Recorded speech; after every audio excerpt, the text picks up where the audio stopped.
बिहार में द्वितीय चरण की शिक्षक भर्ती की तैयारी करने वाले सभी अभ्यर्थियों का स्वागत करता है द मास्टर, आपका अपना यूट्यूब चैनल। तो इस वीडियो लेक्चर में हम लोग विज्ञान का एक बेहतरीन प्रैक्टिस सेट सॉल्व करने वाले हैं। चलिए पहले हम लोग बात कर लेते हैं कि यह वीडियो लेक्चर किन के लिए महत्वपूर्ण है।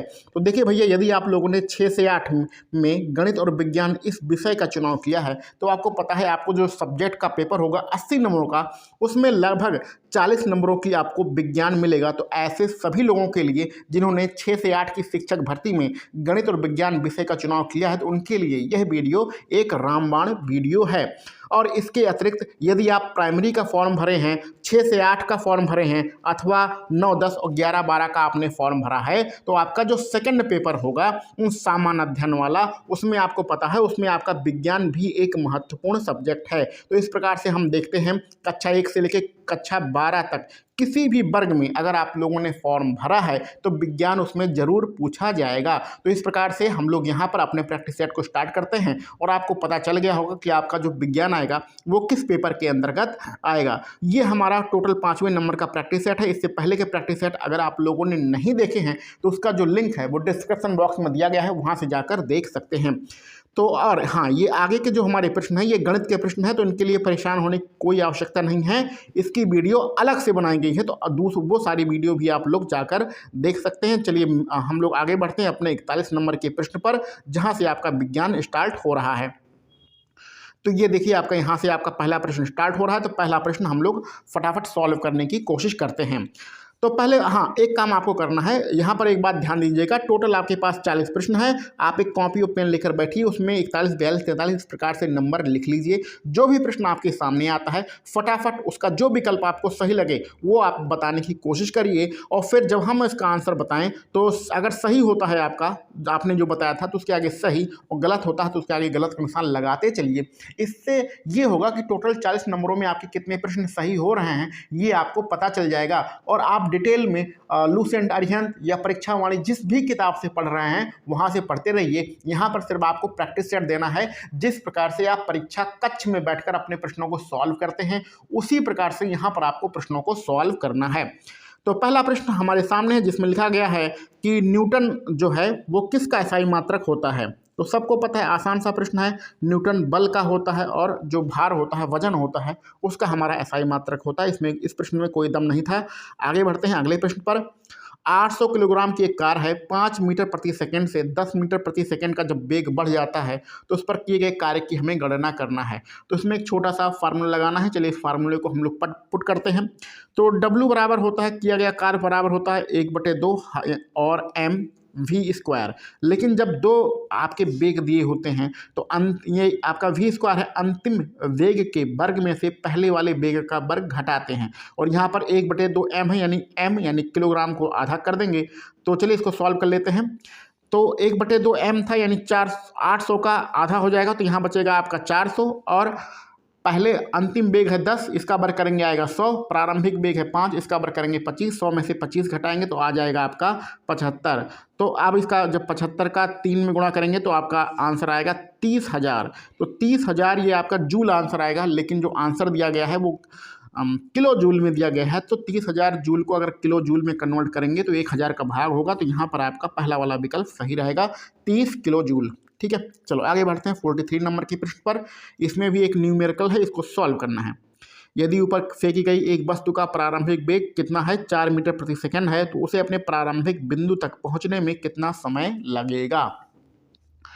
चलो ये आपको बताना है। पर यहाँ पर आपका देखो, प्रारंभिक जब बिंदु पर अंतिम बिंदु पर पहुंचेंगे तो हमारे वेग का जो फार्मूला होता है v बराबर u माइनस के gt होता है। ठीक है, तो अंतिम वेग पर जब पहुंचेंगे, प्रारंभिक बिंदु पर जब पहुंचेंगे तो हमारा जो वहां पर अंतिम वेग होगा वो 0 हो जाएगा। तो ये हमारा 0 हो गया।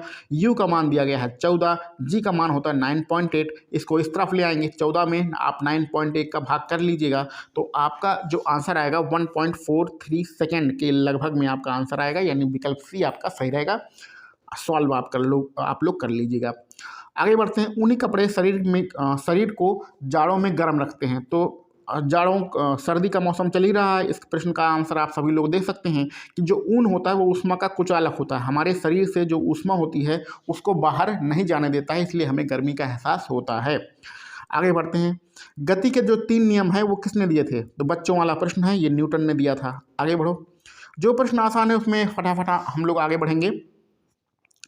देखो, ये आपको एक परिभाषा बताना है जिसमें बताया गया है कि दाब परिमेयता बल के संतुलित होने पर भूस्थैतिक प्रवाह की स्थिति बनी रहती है।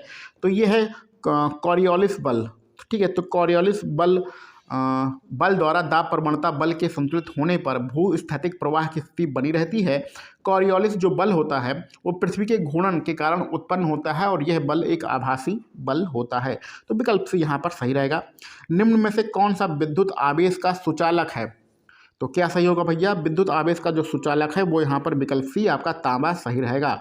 ध्वनि की निम्नतम आवृत्ति क्या है जो मनुष्य द्वारा सुनी जा सकती है? ये आपको पिछले प्रैक्टिस सेट में भी मिला था।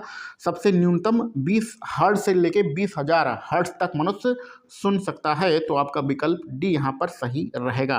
प्रकाश सबसे अधिक गति किस में यात्रा करता है? तो प्रकाश की जो सर्वाधिक गति होती है वह निर्वात में होती है। पहला विकल्प आपका सही। फटाफट आंसर देते जाना है। एक फ्यूज का कार्य सिद्धांत क्या होता है? तो फ्यूज जो होता है उसका क्या किस सिद्धांत पर कार्य करता है? हाँ, तो इसमें रहेगा विद्युत द्वारा उत्पन्न ऊष्मा प्रभाव, विद्युत धारा द्वारा उत्पन्न ऊष्मा प्रभाव के सिद्धांत पर एक फ्यूज जो होता है वो कार्य करता है। विकल्प बी सही रहेगा। आगे बढ़ते हैं। इनमें से कौन सा रासायनिक परिवर्तन नहीं है? तो 51 नंबर में कौन सा रासायनिक परिवर्तन नहीं है? तो अम्लीय जल का जो वैद्युत अपघटन होता है यह रासायनिक परिवर्तन नहीं होता है, ये आपका भौतिक परिवर्तन है। विकल्प भी यहाँ पर सही रहेगा। बाकी सब आपके रासायनिक परिवर्तन हैं। समुद्र के पानी में जो लवण होता है उसको अलग करने के लिए हम लोग किस विधि का इस्तेमाल करते हैं? तो समुद्र के पानी से जो उसका खारापन होता है उसे दूर करने के लिए हम लोग यहाँ पर आसवन विधि का इस्तेमाल करते हैं। विकल्प भी सही रहेगा। आगे बढ़ते हैं 53 नंबर के प्रश्न पर। 27 डिग्री तापमान पर स्थित एक आदर्श गैस को स्थिर दाब पर तब तक गर्म किया जाता है जब तक वह गैस का आयतन दोगुना न कर दे। तो 53 नंबर में यहाँ पर आप जो देख रहे हैं वो आपका एक फार्मूला यहाँ पर काम करेगा और यहाँ पर जो आपका तापमान दिया गया है वो 27 डिग्री सेंटीग्रेड है। इसको पहले केल्विन में हम लोग कन्वर्ट करेंगे। तो 27 में हमें जोड़ना पड़ेगा केल्विन में कन्वर्ट करने के लिए 273, तो हो जाएगा 300। तो T1 की वैल्यू जो ताप है उसकी वैल्यू आपका 300 दिया गया है। एक फार्मूला होता है T1/T2 बराबर V1/V2 और आयतन आपका दोगुना हो रहा है, यानी कि ये यहाँ इसकी वैल्यू 2 हो जाएगी। अगर V1 को 1 मान ले तो इसकी वैल्यू 2 हो जाएगी और T1 आपका कितना दिया है? 300 दिया है। इसका 3 गुणा कर देंगे तो आपका जो T2 तापमान आएगा वो T2 जो तापमान आएगा वो आएगा 600, लेकिन ये केल्विन में आएगा और इसको डिग्री सेंटीग्रेड में कन्वर्ट करने के लिए 273 फिर आप घटाएंगे तो आपका आंसर कितना आ जाएगा भैया? 227 डिग्री सेंटीग्रेड आपका आंसर आ जाएगा। इस प्रकार से आप इसको सॉल्व कर लीजिएगा। ठीक है, चलो आगे बढ़ते हैं। निम्न धातुओं को अभिक्रियाशीलता के अनुसार अवरोही क्रम में आपको बताना है। तो अवरोही क्रम का मतलब होता है सबसे पहले जो सबसे ज़्यादा क्रिया कर रही है, तो सबसे ज़्यादा क्रिया पहले आपका पोटेशियम यानी K करेगा, फिर सोडियम करेगा यानी Na, फिर जिंक करेगा यानी Zn, और फिर कॉपर Cu, और फिर मरकरी Hg, और फिर Ag आपका यानी सिल्वर करेगा। तो Ag सबसे अंत में आएगा और K सबसे पहले आएगा। आपका यहाँ पर K, Na, Zn, Cu, Hg, Ag, ये आपका विकल्प सी वाला सही रहेगा। ठीक है, तो विकल्प सी यहाँ पर आपका सही है। आगे बढ़ते हैं। किसने यह खोजा था कि हर 8वें तत्व के गुण पहले के समान होते हैं? तो हर 8वां जो तत्व होता है उसके जो गुण होते हैं वो पहले तत्व के समान होते हैं, ऐसा न्यूलैंड ने कहा था। पहला वाला विकल्प बिल्कुल सही रहेगा। जब एक धातु पानी के साथ अभिक्रिया करती है तो कौन सी गैस निकलती है? तो धातु पानी के साथ अभिक्रिया करके सबको पता भैया हाइड्रोजन गैस निकालते हैं। विकल्प भी यहाँ पर सही रहेगा। हीलियम ऑर्गन में क्या समानता है? फटाफट सारे प्रश्नों को सॉल्व करते हैं। तो हीलियम ऑर्गन जो होते हैं उनके दोनों के जो वाहितम कोष होते हैं वो पूर्ण रूप से भरे होते हैं। आपका विकल्प डी यहाँ पर सही रहेगा। आगे बढ़ते हैं 58 नंबर के प्रश्न पर। सोडियम एक अभिक्रियाशील धातु है जो खुले में रखे जाने पर किसके साथ अभिक्रिया करके विस्फोट के साथ आग पकड़ लेती है? तो इसको खुले में नहीं रखा जाता है सोडियम को। ठीक है, तो ये किसके साथ अभिक्रिया करती है? अगर इसे खुले में रख दिया जाए तो स्वाभाविक सी बात है जो हमारी वायु है उसमें ऑक्सीजन पाई जाती है, उसके साथ अभिक्रिया करके विस्फोटक के रूप में ये आग पकड़ लेती है। ब्लीचिंग पाउडर का उपयोग किस लिए नहीं किया जाता है? देखो, रसायनों का ऑक्सीकरण होता है ब्लीचिंग पाउडर के द्वारा, कपास का ब्लीचिंग भी होता है, पानी को तालाबों में या कुएं में पानी को कीटाणु रहित करने के लिए भी ब्लीचिंग पाउडर डाला जाता है, लेकिन इसका प्रयोग ब्रेड बनाने में नहीं होता है, तो विकल्प भी यहाँ पर सही रहेगा। ना चिपकने वाले बर्तन पर किसका लेप लगा होता है? तो ना चिपकने वाले जो बर्तन होते हैं उसमें टेफ्लॉन का लेप लगा होता है, विकल्प सी यहाँ पर आपका सही रहेगा।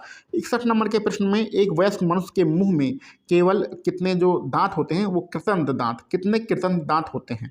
तो हमें पता है टोटल आपके जो मुंह में 4 प्रकार के दांत पाए जाते हैं, लेकिन टोटल हमारे पास 32 दांत होते हैं, जिसमें जो कृतंत दांतों की संख्या होती है वो 8 होती है। तो कुल मिला के आपका विकल्प सी यहाँ पर आपका सही रहेगा। कृतंत होते हैं 8, रदनक होते हैं 4, चवर्णक होते हैं 12 और अग्र चवर्णक जो दांत होते हैं, आगे वाले जो निकले हुए दांत होते हैं वो हमारे 8 होते हैं। आगे बढ़ते हैं। छोटी आंत की आंतरिक सतह पर हजारों अगुली नुमा आकृतियां निकली हुई होती हैं, उन्हें हम क्या कहते हैं? तो उन्हें हम लोग क्या कहते हैं? रसांकुल कहते हैं। जो हमारे पौष्टिक पदार्थ होते हैं उनको सोखती है, तो रसांकुल को हम लोग बिल्ली भी कहते हैं, बिल्ली या बिलाई कह सकते हैं अंग्रेजी में। तो विकल्प यहाँ पर सी आपका सही रहेगा। ठीक है। कार्बोहाइड्रेट्स, प्रोटीन और वसा का जो पूर्ण पाचन कहाँ पर होता है?